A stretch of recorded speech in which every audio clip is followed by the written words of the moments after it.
सत्संग जी प्यार से कहना धन्यकार जी। सत्संग जी जैसे हम हर रोज़ आनंद लेते हैं अंधकार से प्रकाश की ओर पुस्तक, अब हम इसके अंतिम पड़ाव की तरफ चलते हैं। तीसरा कदम, जिसमें JRD सत्यार्थी जी आगे बताते हैं। वह महात्मा सामने बैठे मुझे सब बातें समझा रहे थे, लेकिन मुझे ऐसा लग रहा था जैसे उनकी आवाज़ बहुत दूर से आ रही हो। जब वह सारी बातें समझा चुके तो मैं खोया खोया सा उठ खड़ा हुआ। उठती बार उस महात्मा ने बड़ी गंभीरता से और आदेश भरे स्वरों में फरमाया, देखो बेटा, इस ज्ञान को जीवन का अभिन्न अंग बनाने के लिए तुम्हें 3 बातों पर आचरण करना होगा। तुम्हें सत्संग, सुमरण एवं सेवा की भावना को अपने जीवन में अपनाना होगा। उन्होंने इस बात को बहुत ही थोड़े शब्दों में कहा था, पर इतना स्पष्ट कर दिया था कि इन तीनों के बिना ज्ञान पर टिक पाना अथवा ज्ञान को सही अर्थों में समझ पाना असंभव है। खैर, मैं नतमस्तक हुआ, चुपचाप उठ खड़ा हुआ। रात के लगभग 3:30 बज चुके थे। मैंने उस महात्मा को उठती बार नमस्कार तक भी न की। मैं अपने आप को खोया खोया सा अनुभव करने लगा। बेहोशी की सी हालत में घर पहुंचा। चारपाई पर लेटते ही नींद पंखा लगाकर उड़ गई। मैं छत की ओर टकटकी लगाए अनजाने ख्यालों में खो गया।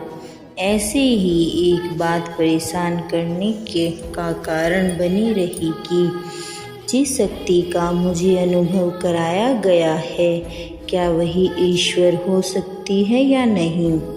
इस शक्ति को मैं ईश्वर किस प्रकार मान लूँ। बुद्धि और तर्क की शक्ति बार बार इसी निर्णय पर पहुँचती कि चूँकि ईश्वर संबंधी सब विशेषताएं इस शक्ति में पाई जाती हैं, वेद आदि सत्य शास्त्रों में वर्णित एवं ब्रह्म वेदताओं द्वारा अनुभूत सभी गुण इस शक्ति में प्राप्त हैं। अतः इस शक्ति को ईश्वर स्वीकार करने में किसी प्रकार का संकोच नहीं होना चाहिए। पर अज्ञात संस्कारों वश मन इस शक्ति को ईश्वर मानने पर किसी प्रकार से राजी न था। वह रह कर बगावत कर उठता था। इस अंतद्वंद में महीनों बीत गए, पर मैं किसी ठोस निर्णय पर न पहुंच सका। आखिर मैंने रात को जाग कर इस शक्ति पर निरंतर ध्यान टिकाना आरंभ कर दिया। पर क्या मजाल की ध्यान टिके। एक अजीब सी मानसिक द्वंद ने मुझे घेर रखा था। मेरी विद्या, मेरी बुद्धि, मेरे तर्क इस शक्ति को ईश्वर स्वीकार करते, मगर मन अपने हट पर अड़ा था। मेरी हालत यहाँ तक आ पहुँची थी कि मैं कालका मंदिर की एकांत गुफाओं में बैठकर कई घंटों तक प्रभु परमात्मा से याचना करता कि हे प्रभु, यदि तुम यही हो जिसका बोध मुझे कराया गया है, तो कृपा करो मुझे तुम्हारे इस रूप पर विश्वास आ जाए। यदि तुम यह शक्ति नहीं हो तो भी कृपा करो कि मेरा इस शक्ति से ध्यान हट जाए, ताकि मैं तुम्हारी खोज जारी रख सकूं। मैं उन दिनों बिजली घर में रात की ड्यूटी दिया करता था। वहाँ भी रात को जाग कर मैं अक्सर यही याचना करता। मैं अब कहीं जाने योग्य भी न रहा था। क्योंकि अब जहाँ कहीं भी जाता वहाँ निराकार प्रभु की अनुभूति की बात न सुनकर केवल प्रभु के गुणों की चर्चा सुन पाने के कारण वहाँ से वापस घर लौट पाता।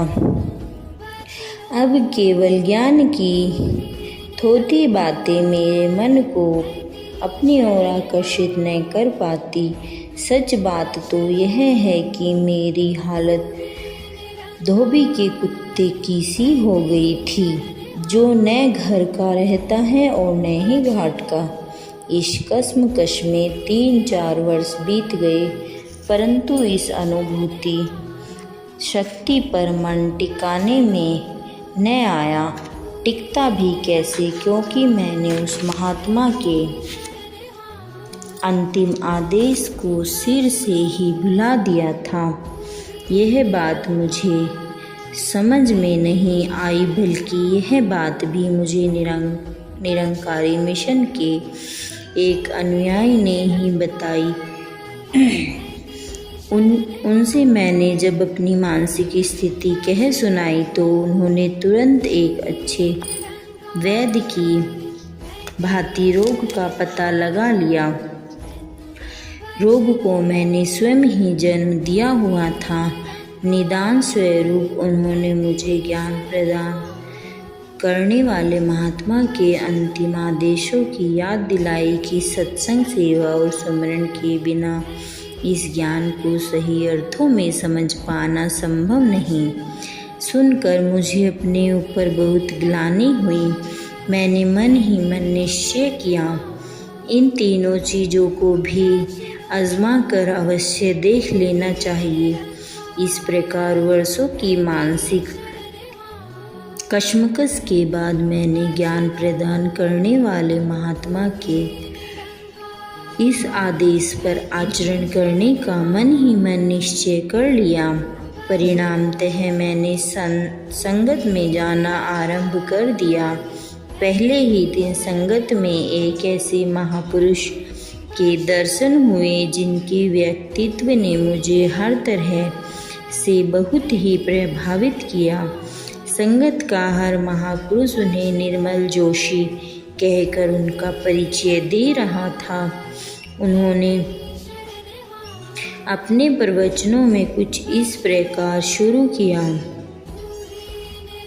यहाँ आज हम लगभग वही लोग बैठे हैं जिन्हें सतगुरु की कृपा से इस असीम सत्ता की जानकारी हो चुकी है, परंतु मुझे यह कहने में रित्ती भर भी संकोच नहीं कि केवल जानकारी हमारी श्रद्धा और हमारे दृढ़ विश्वास का आधार नहीं बन सकती, और जब तक इस विशाल सत्ता के प्रति हमारी श्रद्धा और हमारा सही विश्वास नहीं बनता, हमारे जीवन में आनंद की लहर दौड़ा पाना किसी तरह भी मुमकिन नहीं। उन्होंने अपनी बात का स्पष्टीकरण एक उदाहरण द्वारा किया। उन्होंने बताया कि हिंदुस्तानी ढंग से जब हमारी शादी संपन्न होती है तो उनमें पंडित, मुल्ला भाई अथवा कोई बिचौला लड़के और लड़की को एक दूसरे के करीब ले आते हैं। वहाँ लावा फेरे करके उनके संबंध जोड़ देते हैं। एक दूसरे का एक दूसरे से परिचय भी करा देते हैं। होने वाले पति के गुण, कर्म और स्वभाव का भी बखान कर देते हैं, परंतु शादी का आनंद प्राप्त करने के लिए केवल यह क्रिया, यह कर्म ही काफ़ी नहीं। मुझे यहाँ यह मानने में आपत्ति नहीं कि उनका यह मिलन जीवन के आगामी विकास के लिए बुनियादी नींव पत्थर से कम नहीं, लेकिन जीवन की पूरी इमारत का निर्माण करने के लिए उस लड़की के लिए अपने मायका घर का त्याग करके पति घर में जाकर बसना बहुत ज़रूरी है। पति की शक्ति, पति की सामर्थ्य का पता तो उस पत्नी को तब ही चल पाता है जब वह अपना सर्वस्व पति को अर्पण कर देती है। यदि वह शादी करके मायके में ही बसना जारी रखे तो वह 3 काल तक अपने पति के सामर्थ्य का अनुभव नहीं कर सकती। वह परिचय, वह प्रथम साक्षात्कार उस पति पर विश्वास दिला पाने में कभी भी सामर्थ्य नहीं हो सकती।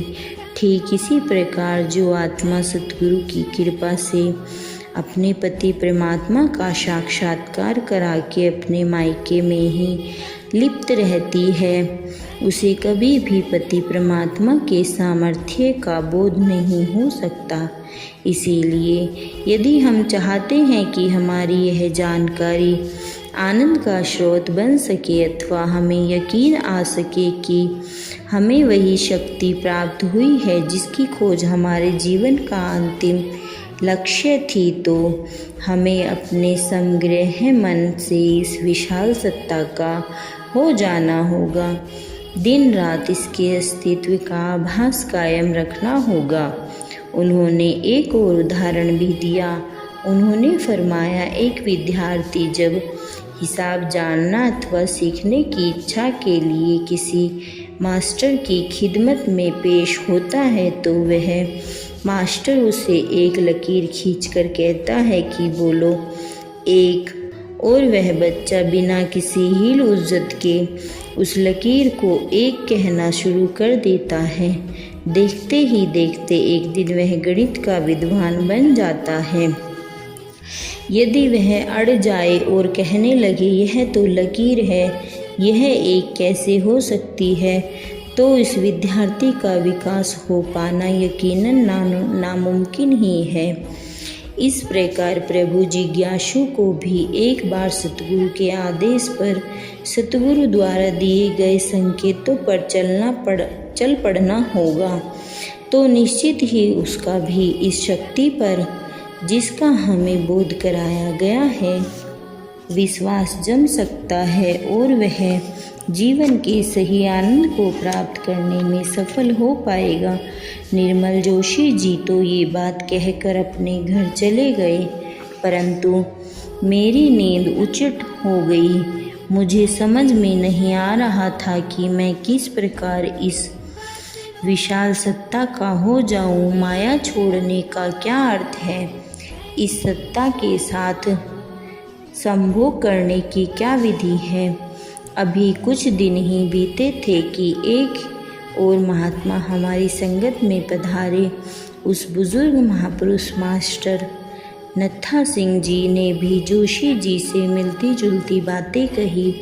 उन्होंने फरमाया कि आनंद 3 प्रकार का होता है, सर्वानंद, दर्शानंद और भोगानंद।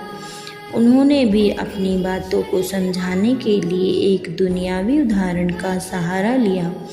उन्होंने फरमाया कि एक व्यक्ति जिसकी लॉटरी की टिकट खरीद रखी होती है, जब उसे कोई आकर यह खबर सुनाता है कि तुम्हारी 1 लाख रुपए की लॉटरी निकलती है, तो वह सुनकर खुशी से झूम उठता है। कुछ दिनों के बाद उसे उस रकम का चेक प्राप्त होता है।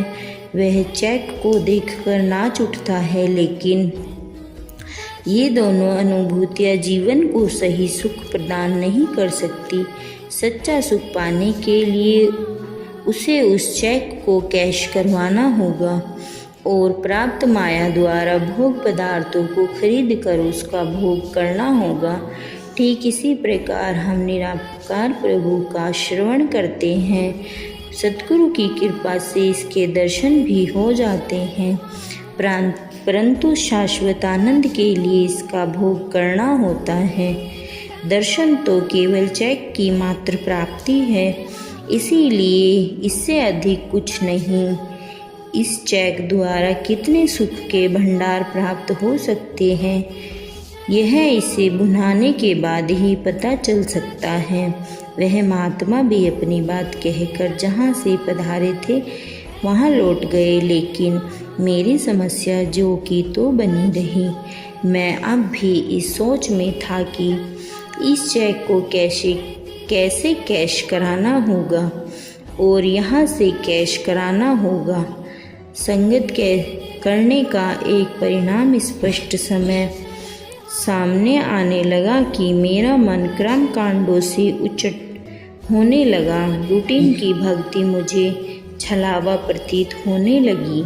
मेरा मन बार बार मुझे उधर जाने से रोकने लगा जहाँ मैं पहले जाकर हवन संध्या किया करता था। मेरी समझ में यह बात बैठने लगी कि यह प्राप्ति के साधन तो हो सकते हैं, मगर यह संध्या नहीं हो सकती। जीवन का परम लक्ष्य ये नहीं है। मुझे अब साधनों में आड़ नहीं रहना, मुझे तो अपनी मंजिल पर पहुंचकर ही दम लेना है। परंतु ऐसा सोचते हुए भी उन कर्मों का त्याग कर पाने में अंदर ही अंदर किसी डर का अनुभव करता था। सात्संग जी प्यार से कहना। धन्यवाद जी। आज के लिए इतना ही।